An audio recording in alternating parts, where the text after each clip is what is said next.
Hey guys, it's Miss Sonatore. I'm back hanging out inside because of the rainy weather, but I'm excited to be back here to continue on with our story for today.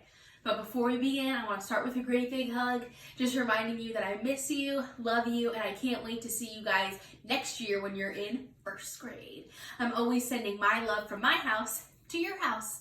So think back to yesterday, we started a brand new story, a brand new Junie B. Jones book called Junie B. Jones, Boss of Lunch. Now this is where Junie B. Jones is in first grade. And remember, she got a new lunchbox with birds on it, different kinds of birds. And she was so excited to eat out of it. And then when she got in the cafeteria, she was one of the only people that didn't order a hoagie through the cafeteria line. So she's not really feeling the best right now. So let's actively listen as we read chapters 3 and 4. Here we go. Chapter 3 is called Cookies. I was the first one done with my lunch. That's because eating hoagies takes forever, of course. I put my lunchbox away and looked at Herb's plate. He had 3 more foods to go. First, he had carrot sticks. Also, he had applesauce and a cookie. I leaned in closer. I think that's a sugar cookie, Herbert, I said. Sugar cookies are my favorite. Herb nodded. Me too, he said. I like sugar cookies too. I touched his cookie with my finger. Yes, sirree, Bob. That's a sugar cookie, all right, Herb, I said. I didn't get a cookie at all today. My mother packed me a fruit bar instead. Oh, said Herb. Well, fruit bars are good too. I tapped my fingers on the table because Herb didn't even get my hint. Yes, Herbert, I know fruit bars are good, I said, but I really wanted a cookie today. And so I wish that you would just share that thing with me. That's all. Herb looked at me and shrugged. Why didn't you just say so? He said. Then he broke his cookie into 2 and he handed me half. I gushed real happy. Oh, thank you, Herb. Thank you, I said. After that, I stuffed that cookie right into my mouth, and I drank a sip of Herb's milk. Yum! That tastes like the cookies that Mrs. Guzman used to bring to afternoon kindergarten, I said. I smiled at the thought of that woman. Gladys Guzman was our snack lady last year, I explained to Herb. She used to bring us cookies and milk every week. I made my voice kind of secret. Only guess what, Herbert? Sometimes Mrs. Guzman gave me 2 cookies instead of 1, I said, because I was her favorite person in room 9, I think. Jose heard what I said. Hey, that must mean that I was her favorite in room 8, he said, because sometimes Mrs. Guzman gave me an extra one too. After that, both me and Jose did a high five, because both of us were the favorites, apparently. That woman was a gem, I tell you, I said. What do you mean she was a gem, Junie B? Said Jose. She still is a gem. Miss Guzman still works here, you know. What? I said, very surprised. Sure does, said Herb. I met Miss Guzman this year already. She works right there in the kitchen. I couldn't believe my ears. Really, I said? Really?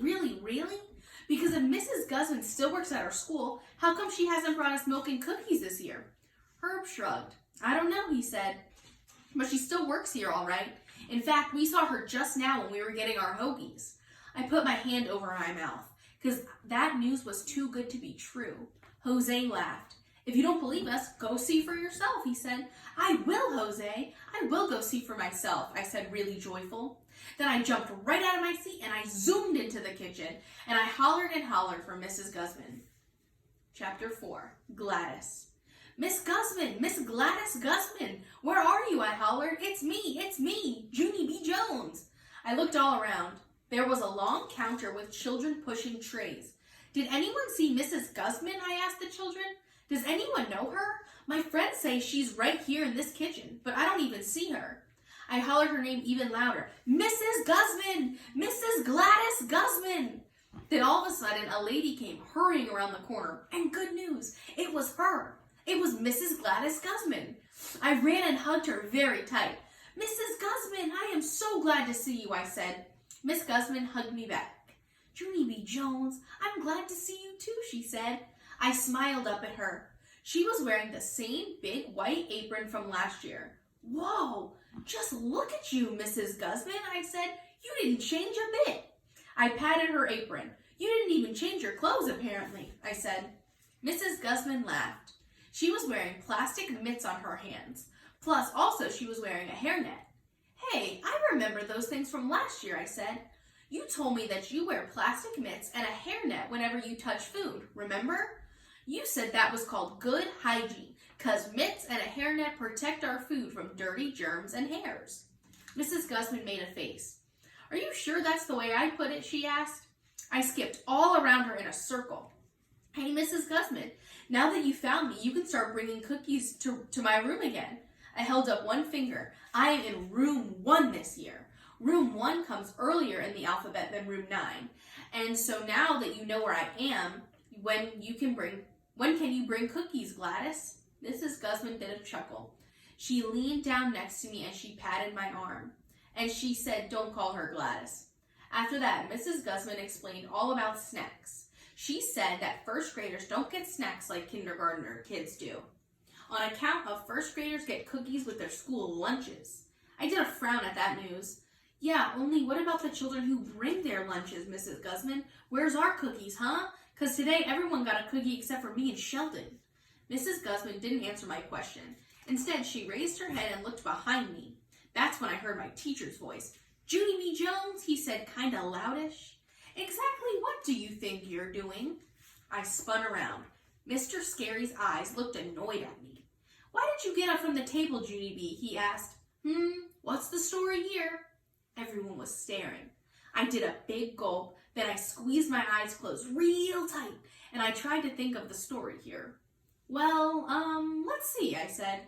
First, I was eating my brought lunch, and everyone was eating their bought lunch. And so how come I was the first one finished?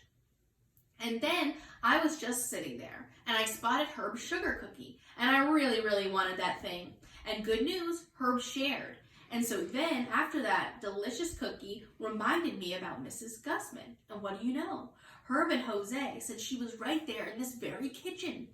So I jumped up from my table and I ran to say hello, I said. After that, I looked up at Mrs. Guzman, kind of nervous, and I waved my fingers. I said, hello, real soft. Hello, she said back. Mr. Scary shook his head. No, I'm sorry, Junie B. I know Mrs. Guzman has enjoyed seeing you, but you can't just get up from the table and run wherever you please during lunch, he said. Mrs. Guzman nodded. Mr. Scary is right, Junie B, she said. I'm very happy to see you, but you have to learn to follow school rules. I did a sigh. Yeah, only I really, really wanted to find you, Mrs. Guzman, I said, because I missed you very much. Mrs. Guzman tapped on her chin. She said, maybe I have an idea. Maybe if you promise to follow the school rules, you can come back tomorrow and help me in the kitchen. Would you like that, do you think? My eyes got big and wide at her. Are you kidding, Mrs. Guzman? I said. Is this some kind of joke? She smiled again. Nope, she said.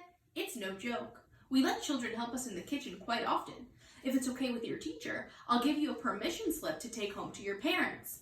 I pulled on Mr. Scary's arm. Say it's okay. Please, please, please, I begged.